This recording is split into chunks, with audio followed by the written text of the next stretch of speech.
ជំរាបសួរបងប្អូនទាំងអស់គ្នាថ្ងៃនេះគឺខ្ញុំមកធ្វើដំឡូងមីឬក៏អ្នកខ្លះហៅដំឡូងឈើចំហុយសុកជាមួយនឹងខ្ទិះដូងរសជាតិគឺឆ្ងាញ់ខ្លាំងមែនទែនហើយចំណែកមុខនេះខ្ញុំមិនច្បាស់ថាគួរហៅថានំឬក៏បង្អែមបងប្អូនច្បាស់ជួយជំរាបប្រាប់ផងណាសម្រាប់ខ្ញុំថាហៅបង្អែមចុះចំពោះបង្អែមមុខហ្នឹងបើចង់ញ៉ាំយើងបបរហូតតិចហើយបើធ្វើវិញក៏យើងបបរហូតដែរជាភាសាដំឡូងមីឬដំឡូងឈើនេះអ្នកខ្លះហៅដំឡូងគោជាភាសាហៅគឺតាមតំបន់ណាថ្ងៃនេះបងប្អូនគាត់ទៅស្រុកគាត់ពីផ្ទះគាត់មកបានស្អីល្អខ្លាំងមែនទែនហើយគាត់ឲ្យខ្ញុំមកឡាមកកណូហើយយកមកគឺគាត់បានធ្វើព្រាមទុកឡើងមកយប់ពេលព្រឹកឡើងយកវាទៅលាងសម្អាតដីចេញហើយបានយើងកាត់កង់ខ្លីៗហើយសម្រាប់ការកោះសបកហ្នឹងបងប្អូនគាត់តែយកគាត់ឆូតដូចខ្ញុំបានបង្ហាញចឹងមកហើយយើងឆ្កឹះទៅគឺសបកវាមកទាំងផ្ទាំងបាននឹងគឺងាយស្រួលខ្លាំងមែនទែនហើយដំឡូងហ្នឹងកាលណាកោះហើយគឺយើងអាចទុកយូរទេទុកយូរពេកសាច់ដំឡូងវាប្រែទៅជាលឿងយកមកធ្វើនំគឺអត់ឆ្ងាញ់ទេចឹងហើយខ្ញុំត្រូវតែសម្អាតវាចេញឲ្យអស់ណាបកវាចេញឲ្យអស់រួចហើយយកវាទៅលាងទឹកម្សៅទៀតបន្ទាប់មកខ្ញុំយកអាណារីផ្សេងៗយកមកចំហុយដើម្បីធ្វើដំឡូងសុកខ្ទិះហើយរៀងស្ទើរចាស់បន្តិចហ្នឹងគឺយើងទុកវាទៅជូរបងប្អូនជូរវាជាសរសៃជូរវាមកក៏បានរួចហើយច្រកដាក់ថង់ទៅតាមបរិមាណបងប្អូនត្រៀមធ្វើទៅចង់តូចៗមកវាស្រួលហើយបងប្អូនដាក់កកទុកបានយូរបងប្អូនធ្វើខែគឺខូចយើងទុកអាមួយទៅអត់បានទេណាហើយសម្រាប់ដំឡូងដែលខ្ញុំជ្រើសរើសអាចចែកយកមកចំហុយហ្នឹងគឺខ្ញុំពុះវាជាពីរបែបនេះដើម្បីពេលចំហុយគឺវាឆាប់ឆ្អិនហើយមុននឹងចំហុយយើងត្រូវដាំទឹកឲ្យពុះសិនពេលទឹកយើងពុះហើយចាំដាក់ដំឡូងយើងចូលចំហុយដំឡូងដែលខ្ញុំចាត់ហើយផ្សេងៗហ្នឹងគឺចំនួន1គីឡូយើងរៀបវាដាក់ចំហុយរយៈពេលប្រហែលជា20នាទីទៅ30នាទីអាស្រ័យទៅតាមទំហំដំឡូងរបស់បងប្អូនចាត់ណាបើធំចឹងវាចំហុយយើងយូរខ្ញុំមានចិត្តទទួលចំហុយមួយផ្លែទេហើយដំឡូងពេលរងចាំហ្នឹងគឺយើងមកត្រៀមគ្រឿងសម្រាប់ធ្វើទឹកខ្ទិះសម្រាប់ស្លឹកខ្ទឹមគឺខ្ញុំប្រើប្រហែលជា6 7ដើមយើងអត់យកអាគល់ហ្នឹងគឺយើងកាត់ពីចេញហើយស្លឹកហ្នឹងបងប្អូនហាន់វាជាកង់តូចៗល្មមអត់ឲ្យស្ដើងពេកទេ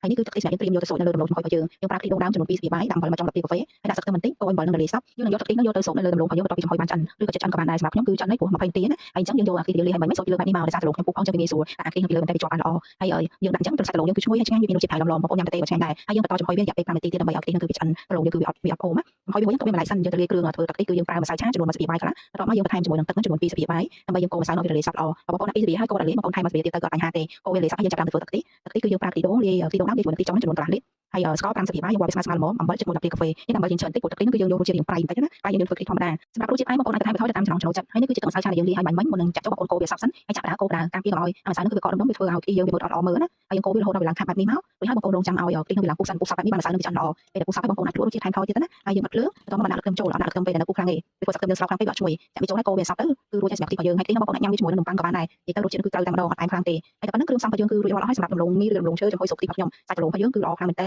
រសជាតិញ៉ាំទៅទេនឹងឆ្ងាញ់ណាស់និយាយទៅហើយពេលញ៉ាំបងប្អូនកាត់ពីដុំតូចៗបែបហ្នឹងមកហើយសុកខ្ទិះឲ្យច្រើនមកគឺកំព្រួយអត់អែមទេព្រោះខ្ទិះនេះធ្វើល្មមអញ្ចឹងយើងសុកប៉ុណ្ណាក៏អត់អែមដែរហើយសុកកាន់តែច្រើនគឺកាន់តែឆ្ងាញ់តែប៉ុណ្្នឹងគឺរួចរាល់ហើយអរគុណច្រើនបងប្អូនអរគ្នាបានចូលមើលវីដេអូរបស់ខ្ញុំតាំងពីដើមរហូតដល់ចប់បងប្អូនមានសំណួរឬយោបល់អីអាចខមមិននៅខាងក្រោមវីដេអូបានបងប្អូនមិនភ្លេច subscribe channel YouTube និង follow page របស់ខ្ញុំផងអរគុណជម្រាបលាជួបគ្នាវីដេអូក្រោយៗទៀត